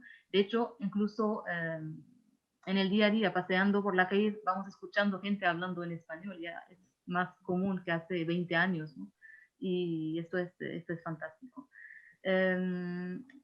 Pasaría entonces, si no tienen nada más que añadir, pasaría las preguntas. Quería añadir en ese sentido que en los Estados Unidos, especialmente en Lawrence, Massachusetts, tenemos una comunidad de dominicanos que no hablan, no se expresan porque han aprendido, se han criado en contextos anglosajones, han aprendido el inglés, en la escuela por el español de la casa. Nosotros tenemos un convenio en la Universidad Autónoma de Santo Domingo, la Escuela de Letras, de intercambio culturales. Y nuestro trabajo consiste en viajar allá y en otras ocasiones ellos vendrán para acá para aprender español. O sea, hay un interés extraordinario de, por ejemplo, la directora del Community College de Lawrence, en que los hablantes, y hay también de nacionalidad dominicana interesados en aprender español, de manera que hay un gran interés y eso, como decía Iván, debemos continuar fomentando esa dignidad de esta lengua viva internacional que nos une a todos y en la cual todos los que hemos tenido la oportunidad de aprender en un territorio, un país, cuando se trata de una lengua extranjera, sabemos que buscamos a dónde están los latinos para convivir y hablar, porque sabemos que esa es la lengua en la que podemos expresar nuestros más intrínsecos sentimientos. Muy bien, gracias. Pasamos entonces a las preguntas del público, ¿les parece?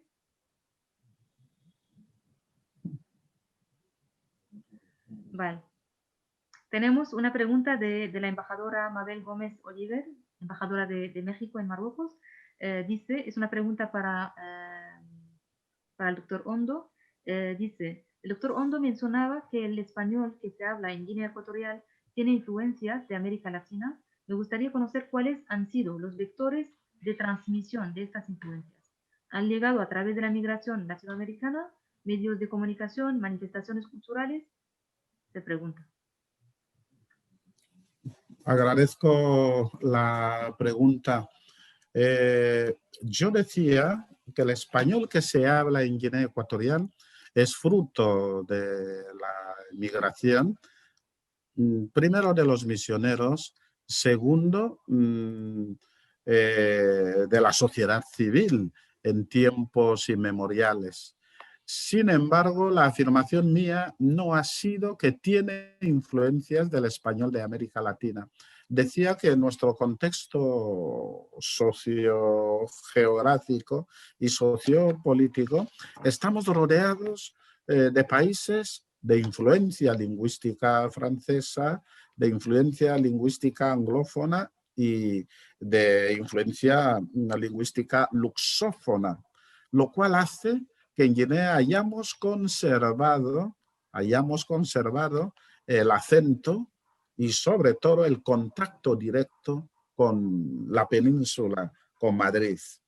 Ahora bien, el español de Guinea ha creado una academia al ser el único país de habla hispana en África, con implicaciones de ser motor de conocimiento del español en África Negra, por llamarlo de alguna manera. Sin embargo, nosotros estamos como academia y como familia lingüística entroncados con los hermanos de América Latina. Por eso nos definimos como afro-hispano-bantúes. Es decir, esta trilogía idiomática, estando en África, en Guinea, somos afro. Somos hispanos por la conexión, podemos decirlo, umbilical y lingüística con la península, con Madrid, con Sevilla, etcétera, etcétera. Y afrohispanos, hispanos por nuestra relación con nuestros hermanos de América Latina. Qué bien. Hay otra pregunta, pero creo que la ha contestado también junto a la primera pregunta, que dice, también para Fernando, dice, interesante la presentación de Guinea Ecuatorial, el único país africano que habla español. ¿Cómo sobrevive el idioma español en el país? ¿Qué vínculo persiste con España que permite que el idioma continúe? Efectivamente, una pregunta interesante. Hay que reconocer, lo decía Gerardo, sobre cómo hemos conservado el español. El español se ha conservado en Guinea por muchas razones. Razones históricas, razones religiosas, porque claro, España nos ha dotado, podemos decirlo, de tres conceptos importantes. el nacionalismo, nos sentimos unidos como pueblo, la religión católica y sus misioneros, la evangelización ha ayudado en el sentido de conservar la lengua, la liturgia misma, lo cual ha hecho que en todas las manifestaciones religiosas, por ejemplo, juramos cargos en español, ámbito político, rezamos a Dios en español y sobre todo también es la ventana para nosotros, es la ventana para el extranjero. Y se ha conservado, otra de las razones, porque nos enorgullece, estando en África ecuatorial, en África negra, que otros países, por ejemplo, en África hay más de 7 u 8 países que hablan el francés, otros tantos el inglés. El que seamos un país de 1,5 millones de habitantes nos hace diferentes. Esta especificidad creo que ha hecho que mantengamos el rico idioma de Miguel de Cervantes.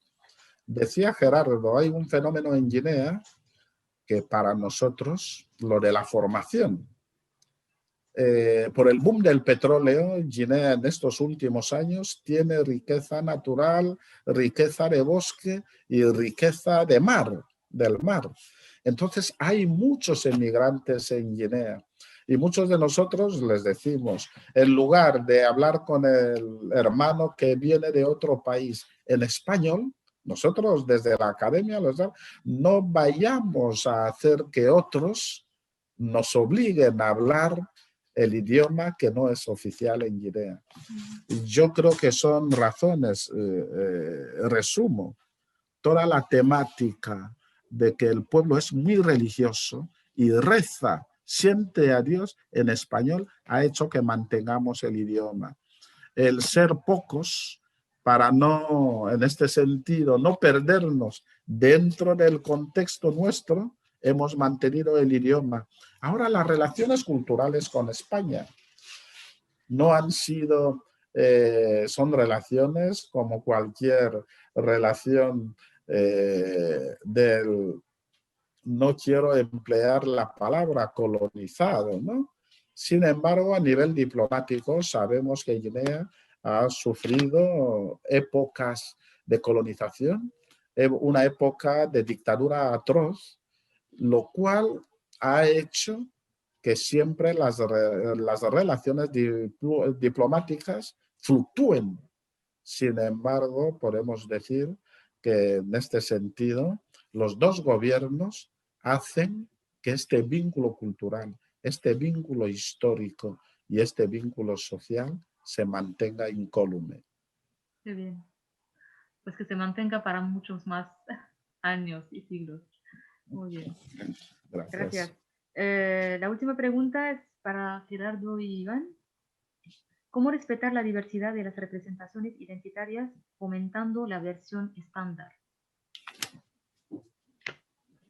Me parece que la pregunta, hay una sugerencia implícita en la misma pregunta, porque parecería que si existiese, ¿verdad?, una contradicción. ¿Cómo es que estamos proponiendo que desde la escuela se enseñe que hay una forma estándar, que hay un estándar, y a la vez estamos pidiendo el respeto a la diversidad lingüística? Me parece que es sugerente la pregunta y oportuna, porque por supuesto el hecho de que se haga conciencia de que la escuela habla diferente a como se habla fuera de ella, no implica la anulación, ¿verdad?, ni el desconocimiento de esas diversidades. Yo voy más allá. A raíz de esta pregunta que repito, es sugerente, pienso que la escuela debería enseñar no solo la forma estándar, sino cómo se habla, cómo habla la gente en la calle, en los diferentes contextos de uso, cómo habla la gente en la cancha, cómo habla la gente en el campus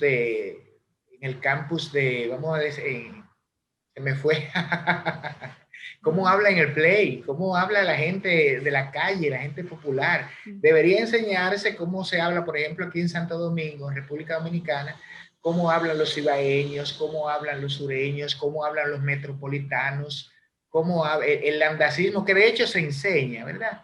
Pero por supuesto, sin perder la perspectiva. Yo pienso y he escrito en varios artículos, en revistas nacionales e internacionales, de una u otra forma, como parte de un marco teórico, que una de las principales competencias que se deben enseñar a desarrollar debe ser la contextualización, es decir, ¿dónde estoy? ¿Con quiénes hablo?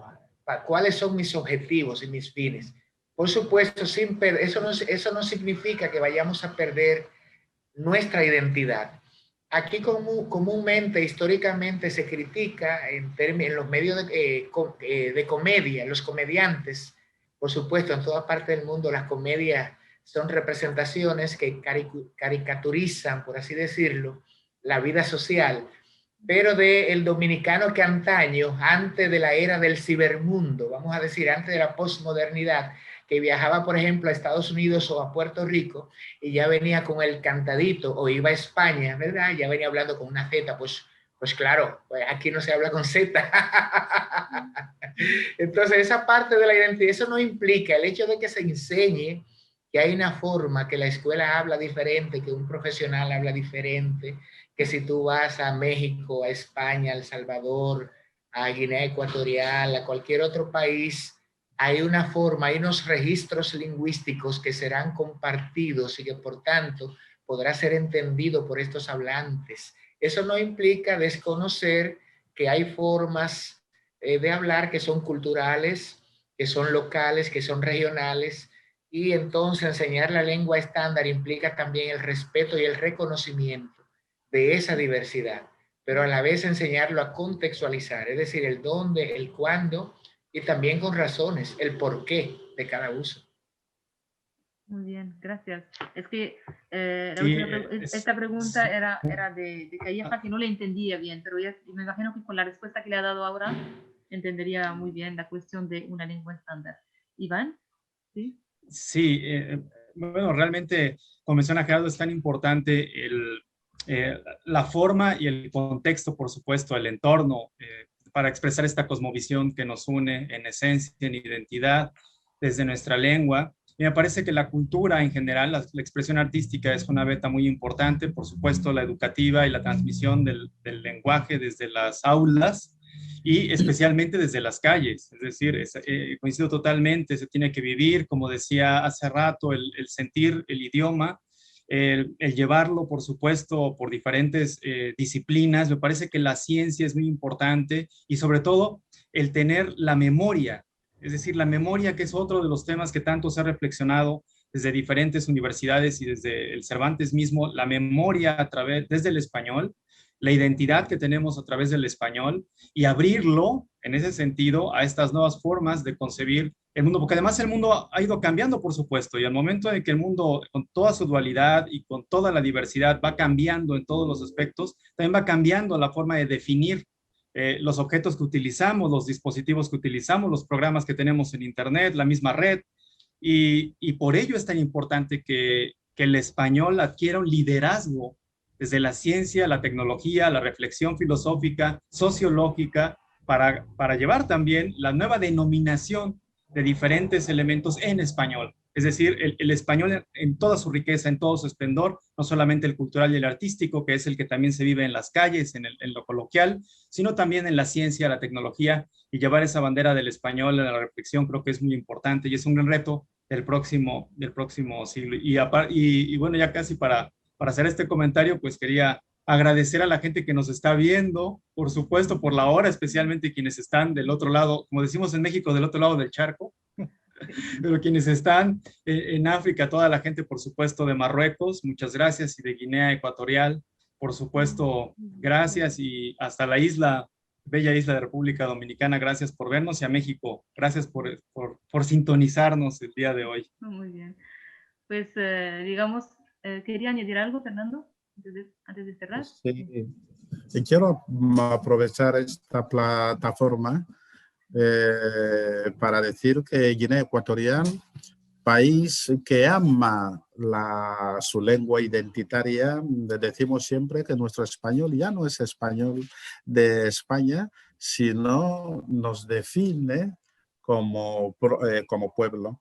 Y en este sentido, decir que hemos vivido una situación el 7 de marzo, vivimos las explosiones, un accidente en los aledaños de la ciudad de Bata, donde estamos, donde perecieron más de 100 personas y muchos heridos y damnificados. En este sentido, queremos aprovechar este día de homenaje a Cervantes, porque damos inicio hoy de celebrar el homenaje de esta lengua común nuestra, donde formamos una familia de más de 600 millones, para que todos sepamos que en un rincón de África, donde el idioma común es el español, hemos sufrido este trágico accidente. Y este trágico accidente nos reunimos hace una semana por decir cuáles han sido las 5 palabras importantes en español, viviendo esta terrible desgracia. Incluso los académicos hemos seleccionado 5 palabras. Ayuda, por ejemplo, porque estamos percatando que hay mucha solidaridad internacional. En lugar de los accidentes, esta palabra la queremos proponer, su significado. En lugar del accidente se llaman Juan Toma, que es un pueblo vecino de Bata, ¿no? Y también lo queremos proponer a la nueva edición del diccionario para que se defina y así toda la familia hispana recuerde estos tristes momentos que ha vivido la República de Guinea Ecuatorial en la ciudad de Bata. Agradecer de nuevo a los organizadores, un agradecimiento especial a nuestro embajador en Marruecos, que es don Salomón Faandón, que ha hecho todo lo posible para que se conozca nuestra academia y que podamos participar hoy en este gran foro que nos está siguiendo mucha gente. Y nosotros, la Academia Ecuatoguineana, inaugura su semana, sobre todo en la lengua española, con esta participación en la mesa redonda. Y vamos a aprovechar el mismo 23 para la familia hispana en inaugurar la plaza dedicada a Miguel de Cervantes, con una particularidad.